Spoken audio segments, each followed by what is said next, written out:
Peter Gunn thème d'Henry Mancini, que les Blues Brothers ont fait aussi. Alors, plusieurs façons de le faire. 1, 2, 3, 4.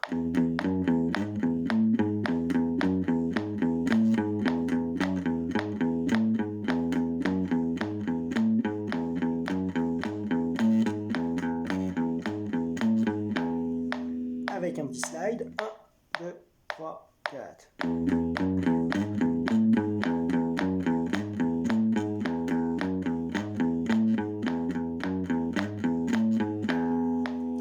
Avec un slide et un petit bend. 1, 2, 3, 4.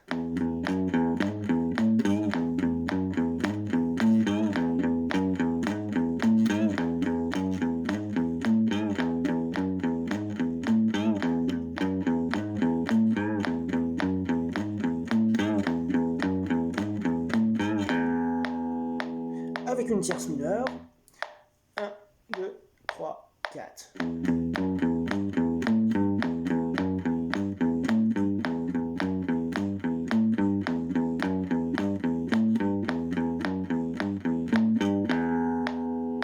Voilà.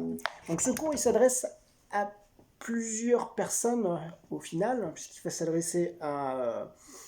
c'est le genre de morceau moi, que je donne à mes élèves débutants. C'est un des premiers morceaux que je propose. Donc c'est à ces élèves-là que ça s'adresse, mais ça s'adresse aussi à des élèves plus expérimentés qui, sur un morceau simple, vont devoir travailler autre chose que les notes, la sonorité de l'instrument, donc avec des effets.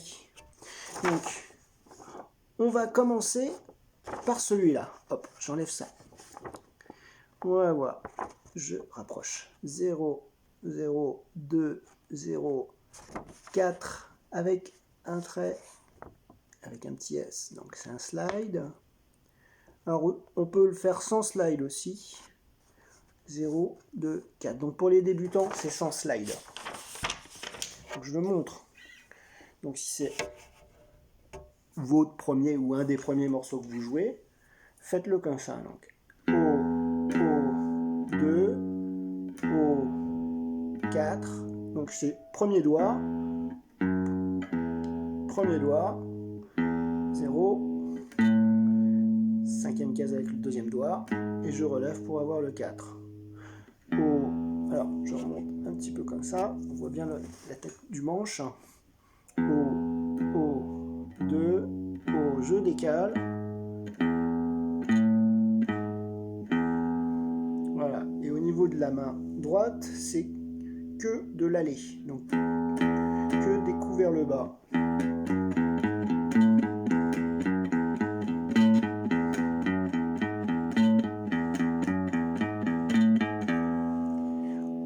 J'enlève mon accordeur qui fait un petit bruit désagréable. On va rajouter, donc pour ceux qui ont un petit peu plus d'expérience, un petit slide sur le 4, ici. Donc, pour les débutants, on ne fait pas le slide. Et là, pour ceux qui veulent travailler leur sonorité, on va rajouter déjà ce petit slide. Voilà, je glisse de la case 3 à la case 4. Et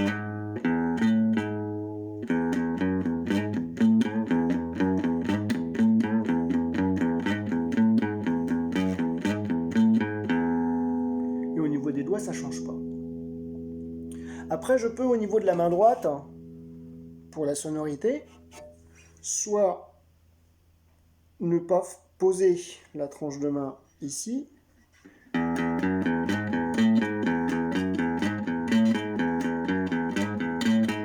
donc pour avoir un son bien libéré au niveau de la corde, ou soit le faire en palm mute, donc bien poser la tranche de main sur le bord du chevalet.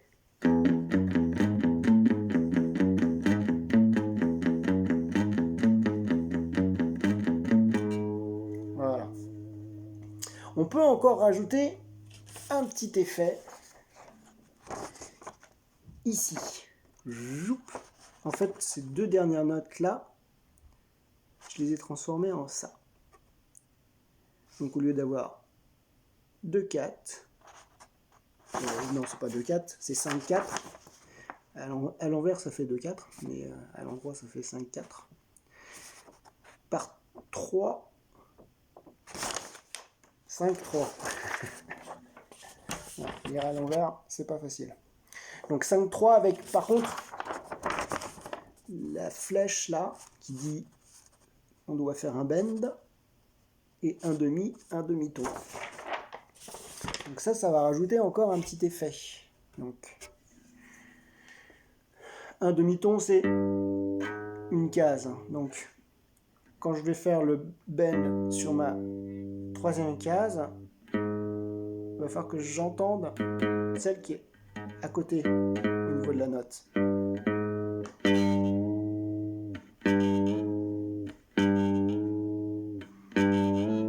Pas trop haut, donc là j'ai tiré trop. Donc là on n'a pas le demi-ton. Alors, on vient bloquer ici, sur le manche, au niveau de l'os, et on bloque son index sur les autres doigts, et on fait, c'est pas le doigt qui tire la corde, c'est un mouvement de rotation comme ça. Et derrière mon pouce, il relâche le manche.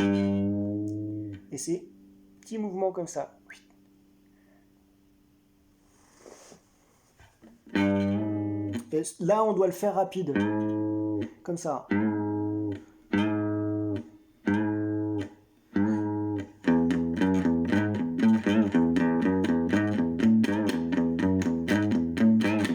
Alors là, par contre, au niveau de la position, on va changer un petit peu.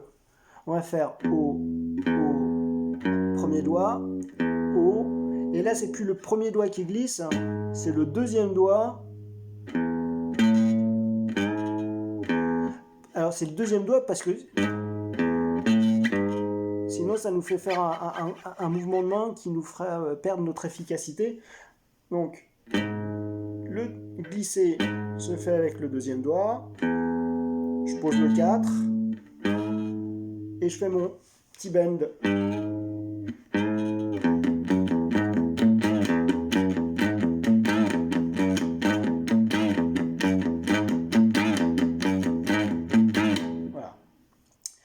À vitesse plus rapide, c'est plus facile d'avoir un bend qui sonne pas, voilà, c'est pas très joli, mais dans la vitesse, donc là je vais pas palmuter.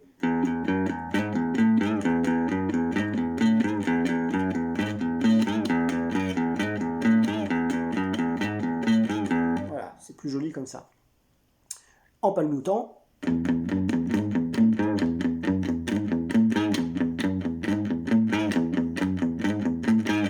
Alors voilà comment on peut faire pour finalement nos 2, 4, 6, 8 croches, comme on a 4 temps, de quelque chose de simple au niveau des notes, d'avoir quelque chose de plus subtil au niveau de la sonorité.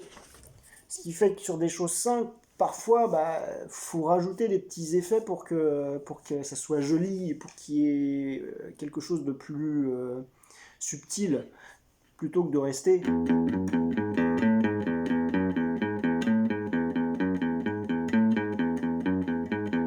Voilà.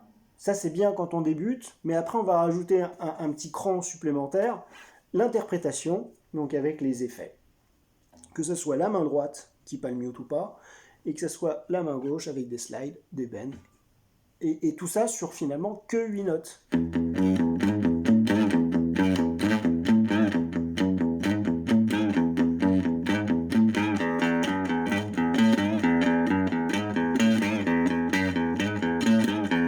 Voilà. Après, parfois on entend, c'est un peu une erreur, mais c'est une erreur qui passe aussi. C'est-à-dire que normalement on doit jouer avec do, do, da, do, da, da. Donc là on a la tierce majeure puisque c'est par rapport à la note principale qui est quand même la corde à vide, le Mi. Donc là, Fa dièse, qui est la tierce majeure, on peut jouer avec la tierce mineure. On entend ça, parfois des gens jouer comme ça. C'est une erreur, puisque c'est pas ce qui est joué à l'origine. Mais au final, comme c'est sur des accords septièmes, la tierce majeure et la tierce mineure sont acceptées. On peut jouer les deux. Donc, au lieu de jouer la tierce majeure, on joue la tierce mineure, qui est la note, non pas là, mais là. Donc, la tierce mineure, globalement, c'est comme si je mettais mon index sur la case 0. C'est un demi-ton, un ton et demi pour la tierce mineure, et 2 tons pour la tierce majeure. Bon, ça, je reviendrai plus tard sur d'autres vidéos pour parler justement des tierces, des quartes, des quintes, etc. Des tierces majeures, des tierces mineures. Mais bon, déjà on peut le savoir. Donc, on va faire O, 2, O, 3 et non plus 4, O, 5, donc là je pose mon petit doigt, ou mon 3, ça marche aussi. Mais voilà, moi je le jouerai avec le quatrième doigt. 4, et quand je pose mon 4, j'essaie de poser les 3 en même temps.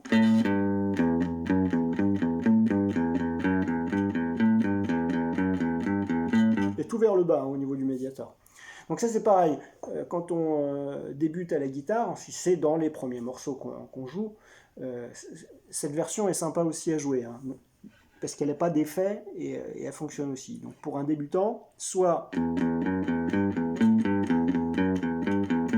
ou soit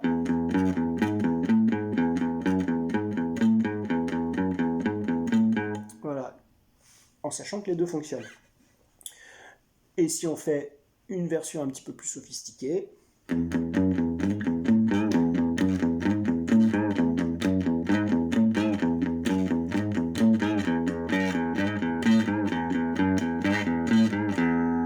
voilà, amusez-vous sur ce morceau.